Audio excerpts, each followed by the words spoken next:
So, here's what I knew about the boys in the band going in, and I think you should know it too. Prepare for a brief history lesson. I think it's really important to understanding the importance of what you're about to watch, and you should watch it.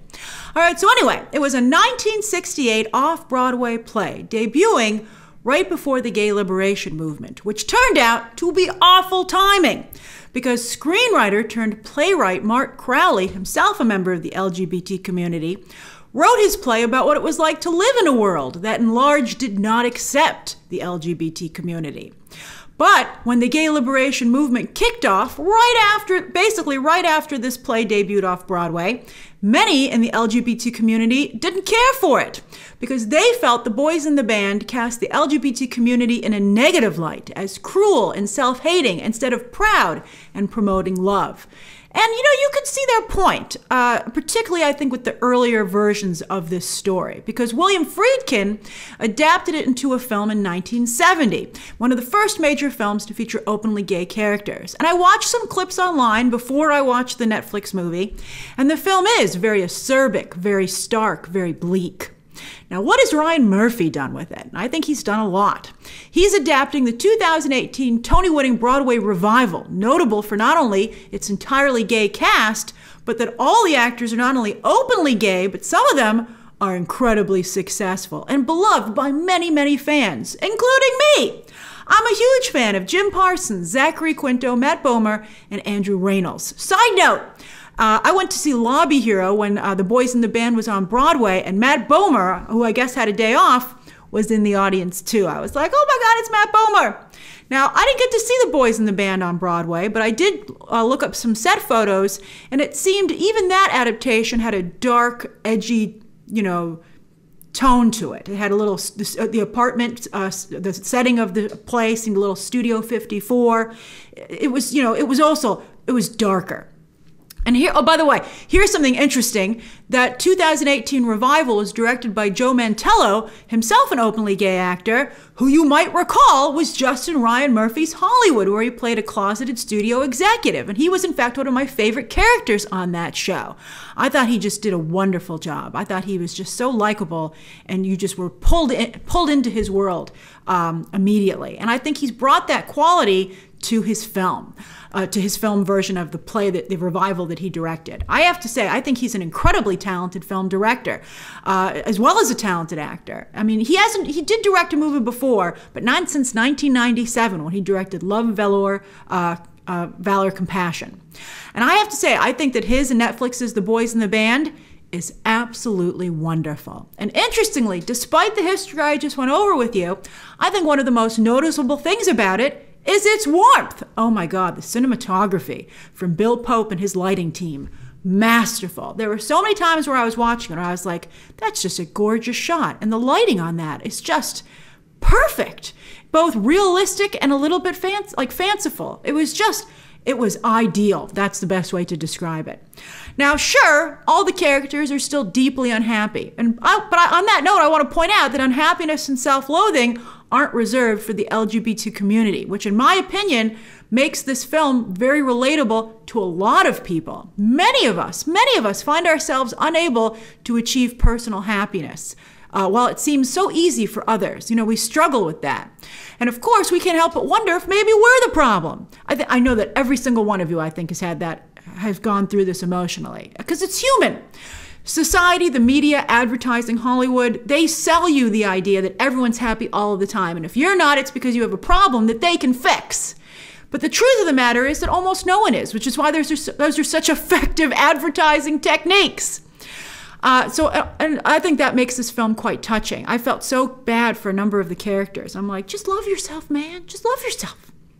And when people are unhappy, all people, they often lash out, as they do here. I thought that everything seemed very organic to me. I could understand where a number of the characters were coming from. But it is made clear that deep down, everyone at the party, even Harold, who is we'll talk a little bit about Harold. I don't want to give anything away, but that everyone is such a kind person. I really thought that was wonderful. I mean, watching this movie, I felt like I got an invitation to Harold's birthday party. And despite all the drama, I really had a good time, and I truly enjoyed the company. I would be very lucky to have any of these characters as a friend, as would you. I think they were just all wonderful. And by the way, I also wanted a piece of that cake. And I have to say, the lasagna looked pretty good too, but the cake in particular, I was like, pass me a piece of cake, it looks great. And these are, I think it also is made very clear that this isn't a group of men stuck with each other because no one else will have them. I don't know if, I haven't seen the play, the original play, and I didn't see the full 1970 movie, and I didn't see the revival. But here in this film, this Netflix film in 2020, it seems very much like a support system of people who genuinely care about each other and are lucky to have one another. Also, I don't know if this is a set or a real New York City apartment that they found to film in, but it is charming. Wow, what a location. Yeah, it's a bit too nice, but it's not sitcom too nice. It had enough quirks to make you feel that Jim Parsons Michael could really live here. I mean, they made it clear that he lives beyond his means, which I thought was interesting. I really liked that. I thought it such wonderfully sketched characters.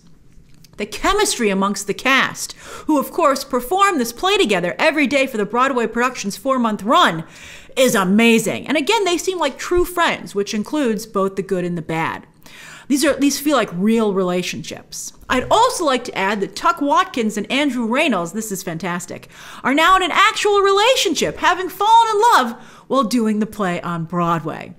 And while the whole cast is superb, I want to underscore that, but there are standouts. Jim Parsons, who is making up for lost time playing a straight character for over a decade, is wonderful here.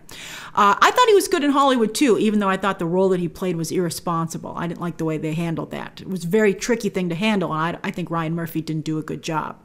But I have to say, overall, Jim Parsons is really benefiting from his new creative partnership with Ryan Murphy. These are amazing roles, and he is knocking them out of the park.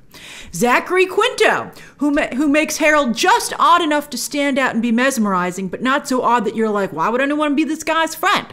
The clip that I saw for the 1970 film included Harold, and I thought that version was very cold and off-putting. I think Quinto's performance is much more nuanced. It's more organic. I think these actors really did the work to understand where their characters are coming from, and you can see that and feel that. And Robin DeJesus walks the very fine line of camping it up as the comedic relief, but again, still presenting a very rich, nuanced, detailed character. I thought he was lovely.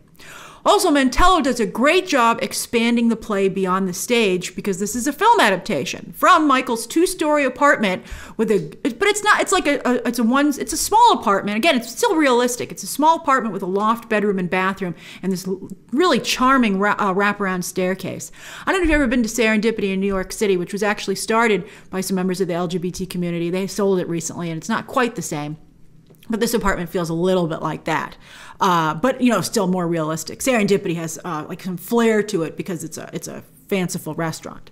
But it was just, so I mean, I guess what I'm trying to say is spaces like this in New York City do exist, and it's not unreasonable that someone could have gotten their hands on an apartment like this. It's what they call a gem when you're apartment searching. So that apartment had a wraparound terrace. It was gorgeous. It was wonderful. And when it started to rain, I felt like it started to rain. But then also in the opening and closing of the film, they show everyone coming and leaving the party. And with just a couple of strokes, they masterfully help you learn more about these characters. Really just some charming moments that were showcased that I was like, that's beautiful. To me, The Boys in the Band is as quintessential a New York story as Neil Simon's work and Woody Allen's early work before, of course, he became justifiably, it's deserved, a pariah. But I just thought this was just absolutely wonderful. I thought this was a charming and moving film. And it didn't feel dated to me at all. I think they've turned this into a story. They've evolved it, I think, into a story, which also, I think, reflects the LGBT experience in some ways, what actors can bring to the table now. That they can take a step back from Mark Crowley's pain and anger and sadness and give it some more nuances because it's not quite as fresh as it once was, but I think still lingers. It's just really smart. I really liked it. But I think so not only is it something now the LGBT community can be proud of, and also with this cast, I think that's really incredible that these actors are all openly gay and quite successful because, of course, so many actors had to be closeted back in Mark Crowley's day and couldn't come out. which Hollywood, inversely papers over that and tries to rewrite that, which I think is not a good idea. You have to know the fires that things were forged in. But anyway, also I feel that The Boys in the Band is now a story that's relatable to people beyond the LGBT community. I mean, I just really enjoyed it. That's my review of The Boys in the Band, which is now streaming on Netflix. You can watch it right now. And as you can see, I highly recommend it.